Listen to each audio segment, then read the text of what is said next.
Buenas noches otra vez.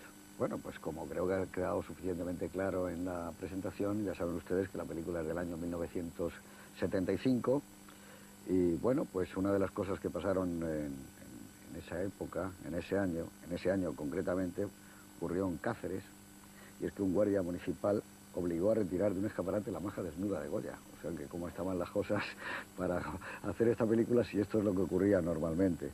Es el año que muere Aristóteles Onassis, estaba casado con Jacqueline Kennedy, pero Jacqueline Kennedy, la relación que tenía era tan nefasta que ni siquiera acudió a las exequias. Muere Chiang Kai-shek, que es el jefe de Estado de Taiwán, cae Saigón en el año 1975, muere otra de las grandes personalidades que había dado los últimos años España, como es Monseñor Escrivá de Balaguer, fundador del Opus Dei. También fallece el poeta y político Dionisio Ridruejo. Se produce el espantoso crimen de los Galindos, que es la noticia prácticamente que llena todas las páginas de los periódicos en ese año, aparte de otras.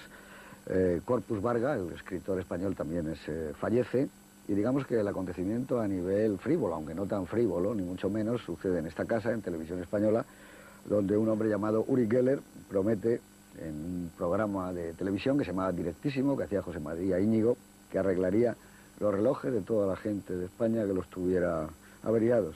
Y bueno, pues parece ser que fue una cosa tremenda, que se bloqueó como nunca en la historia de Televisión Española las centralitas, y que mucha gente dijo que sí, que realmente sus relojes habían funcionado, aunque otros decían que no era cierto, que es que siempre había una alta media de relojes que solo como verse podían funcionar. Pero vamos, aquello fue un acontecimiento tremendo. Es también otro acontecimiento la Marcha Verde sobre el Sáhara, la muerte de Francisco Franco. Don Juan Carlos es el rey de España, unos días después.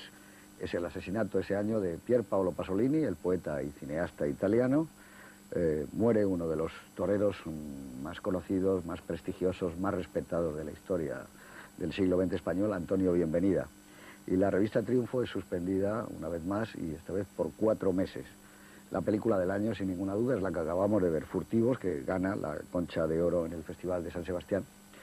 Y les puedo decir ya también, a título personal, que aparte de que hubiéramos visto prácticamente todos la película en otras circunstancias, el estreno fue en el Cine Amaya de Madrid, unos días después de la Concha de Oro, prácticamente una semana o menos, y fue uno de los estrenos más apoteósicos que yo he podido ver de una película española, con el público puesto el pie, ovacionando la película minutos y minutos.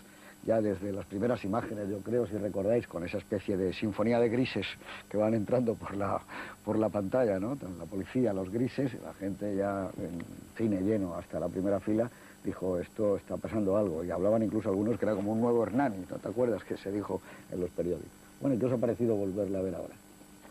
A mí me ha parecido exactamente igual que cuando la vi la primera vez. Me parece una película estupenda. Me parece que tiene todas las virtudes y, si me permitís, todos los defectos de José Luis Borao. Es decir, José Luis tiene algo que le ha hecho que solo termine con esté con una filmografía de 7 películas, que es un perfeccionista, y ese perfeccionismo se nota en algún momento de la película. El guión llega un momento, en esta vez que la he visto, que es demasiado bueno. Es curioso, es demasiado bueno. Es zumo de guión. Claro, y entonces dices, qué barbaridad, ha puesto esto que lo va a enlazar más pronto o más tarde con en algún momento va a haber un rizo. Lo que me ha llamado mucho la atención de la película son 2 cosas, y las voy a plantear. La primera, porque no siempre vamos a estar haciendo panegíricos. La primera que planteo es la visión que suele tener José Luis Borao del amor físico. Me suena, y en esta película me suena mucho, a peyorativa. Como hace poco hemos hecho lo de Mi querida señorita, que también hablamos de este tema. José Luis era guionista también. Si os recordáis, en esta película el amor físico está dado siempre de tal manera que termina siendo desagradable. En el plano general aquel donde hay un cerdo, hay un perro y ellos están haciendo el amor. La segunda vez arrancan a la madre de la cama para hacer el amor. La tercera vez hay un intento de incesto. Y yo no sé si esto se da, lo pongo sobre la mesa porque lo hablemos, si queréis, si os apetece, si se da en el cine de José Luis, en el que el amor siempre no es algo alegre, pimpante, algo que rejuvenece, algo que llena. Eso es lo que más me ha llamado la atención, de nuevo, en una película de José Luis Borao.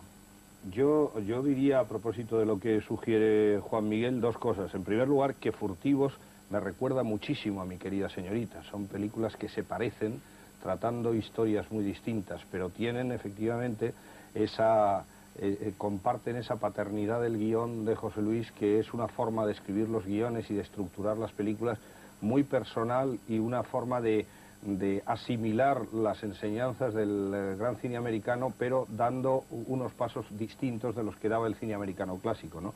Por ejemplo, la utilización sistemática de las elipsis, de no contar lo que en realidad está pasando, sino por sugerencias, por miradas, como muy bien decías tú antes, y por saltos en el tiempo, ¿no? Por ejemplo, la confesión de Lola Gauss no la vemos.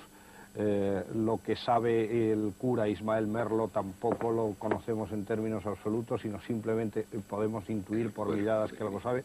Igual que Lola Gauss sabe que Ovidi Montllor la va a matar por cómo se miran, por cómo se comportan los personajes, y no porque se cuente de una manera más explícita.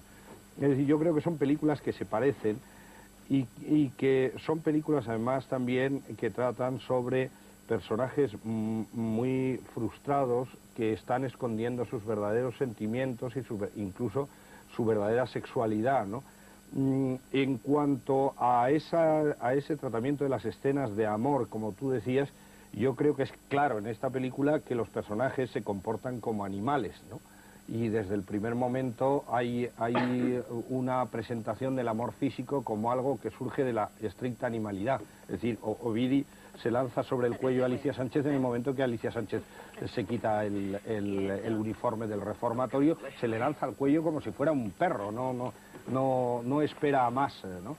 Entonces yo creo que ese tratamiento del amor físico viene dado por el propio argumento de la película, por el propio entorno de la historia, etcétera, etcétera, ¿no? Que creo que sobre todo es una historia de personajes que están escondiendo todo lo que tienen dentro, ¿no? Y que están muy carcomidos por dentro. Son personajes muy duros, muy hostiles, entre sí y para sí mismos, creo yo, ¿no? Pero yo en eso voy a disentir de vosotros dos, porque no creo que el tratamiento que lleva esta película, es una película de un naturalismo especial, muy devorado, tenga nada que ver con un tono de delicadeza que tiene Mi querida señorita. Nunca hay estas cosas que estáis diciendo, Mi querida señorita. Claro, pero Mi querida señorita, claro, pasa por Armiñán. Claro que es el que está diciendo cómo hay que contar la historia, por eso yo no veo muy claro. A mí lo que sí me parece, en cambio, aquí, que el punto de vista de Borao es realmente de un magisterio absoluto. El plano ese hermosísimo de Lola Gauss esperando que llegue el autocar, y ya está contando toda la película y la relación de la madre con el hijo. Cuando ella ve que sube aquel tipo y que no baja nadie, tú ya intuyes que esa no es solo la relación de la madre que está esperando al chico que venga, ¿no? La presentación de la chica con una actitud incluso desafiante cuando le presenta él a ella y se ve ese plano contra plano entre Lola Gauss y ellos, está clarísima. Y en cuanto a lo que tú dices, por ejemplo, de lo del guión, es magnífico, por ejemplo, la utilización, eso que tú le has llamado bucle, ¿no? El volver a repetir una situación con una distancia de tamaño de los planos distintas y con una carga emotiva diferente. La segunda vez que vemos el mercadillo, cuando él está pululando por allí, realmente es magnífico. No se puede explicar mejor el estado anímico de ese personaje, el amor que siente, que es algo realmente, no sé, tremendo. Que voy a puntualizar una cosa solo. No, yo lo que he dicho, ninguna puntualización respecto. Yo lo que quería hacer simplemente como curiosidad el hecho de que José Luis Borao siempre trata el amor físico desde ese punto de vista, que nunca lo trata de una manera alegre, completa, etcétera. Pero no insisto sobre ese tema.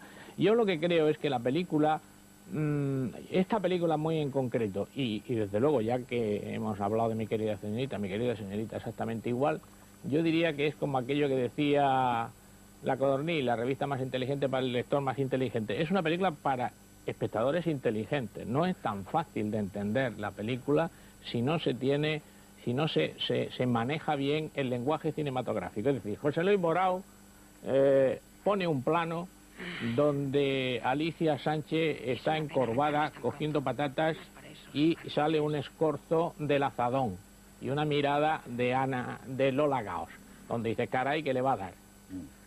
Y mucho más tarde, haciendo una elipsis brutal, casi al